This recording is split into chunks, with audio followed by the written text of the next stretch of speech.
সুলতানে সিলেট হযরত শাহজালাল রহমতুল্লাহ আলাইহির মাজার কেন্দ্রিক অনেক আলোচনা সমালোচনার জন্ম হয়েছে। আল্লাহ শাহজালাল রহমতুল্লাহ আলাইহির ইজ্জত হুরমত রে বাকি রাখুক, হেফাজত করুক, সবাইকে আমিন। এবং এই মাজারের সংস্কার উন্নয়ন স্পষ্টতা এটা আমরা সবর কাম্য। এখানে আরো ব্যাপক খেদমতের সুযোগ থাকলে সেটারে খাজর লাগানি আমরা সবর কাম্য না নি এটা।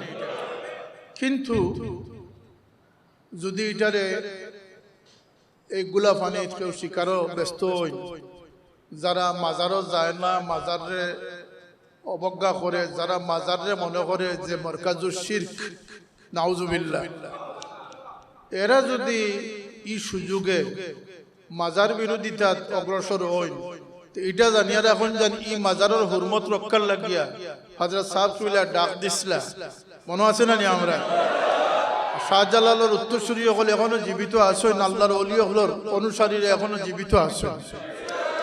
যদি কোনো খারিজি ওহাবি হলর পায়তারা হইয়া থাকে, কোনো আকীদাগত দ্বন্দ্ব সৃষ্টি হয়, তাহলে এই জমিন আহলে সুন্নতের মানুষে এই মাজারের হুরমত রক্ষার লাগিয়ে জান কুরবান করতে প্রস্তুত আছে। প্রশাসনিকভাবে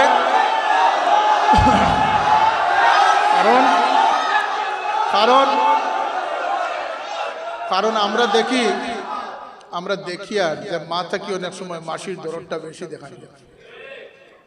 মাজার সুন্দর হইতো, মাজার নিয়মতান্ত্রিক হইতো, মাজার ব্যবস্থাপনা খাদিমগুলোরও গুরুত্ব আছে, ম্যানেজমেন্টেরও গুরুত্ব আছে, প্রশাসনেরও গুরুত্ব আছে, আছেন না? আছে না? সব দিক বিবেচনা করি একটা সুন্দর সমাধানের পথ আমরা আশা করব। কিন্তু ইকানোর ই দুম্রজালর সুবাদে মাজার বিদ্বেষীদের যদি কোনো এজেন্ডা বাস্তবায়ন হয়, সেটার জন্য ইনশাআল্লাহ হযরত ফুলতলি সাহেব রহমতুল্লাহ আলাইহি শুধু অনুসারী নাই, তরিকায়ে মুহাম্মদিয়ার অনুসারী সৈয়দ আহমদ বেরলভী রহমতুল্লাহ আলাইহির অনুসারীরা এটার মোকাবিলা করার জন্য ইনশাআল্লাহ প্রস্তুত আছে। আমার কথাটা খুব সুস্পষ্ট, আমরা সুন্দর সংস্কার উন্নয়ন সবকিছুর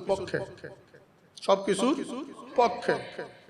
কিন্তু যদি এই সুযোগে কেউ মাজারে জিয়ারত বন্ধ করতে চায়, সওয়াব রেসানি বন্ধ করতে চায়, বা মাজারের হুরমত নষ্ট করতে চায়, এমনকি এরা ওই সমস্ত মানুষ যারা আজকে মাজার দরদি হইয়া কথাবার্তা করে, এরা এক সময় কইছিল যে এই মাজারে গুড়াইয়ে দিত, ভাঙ্গে দিলে। মাজার আছে, মাজার থাকবো, জিয়ারত আছে, জিয়ারত থাকবো। এর পরবর্তীতে যে সংস্কার আনার দরকার, সৌন্দর্য আনার দরকার, সেটার সাথে আমরা একমত আছি। আর আমি মনে করি যে এই সমস্ত যে প্রেক্ষাপট ঘটিয়া যার এটার সাথে মাজারের উন্নয়নের ভাবনার কোনো সংশ্লিষ্টতা নাই।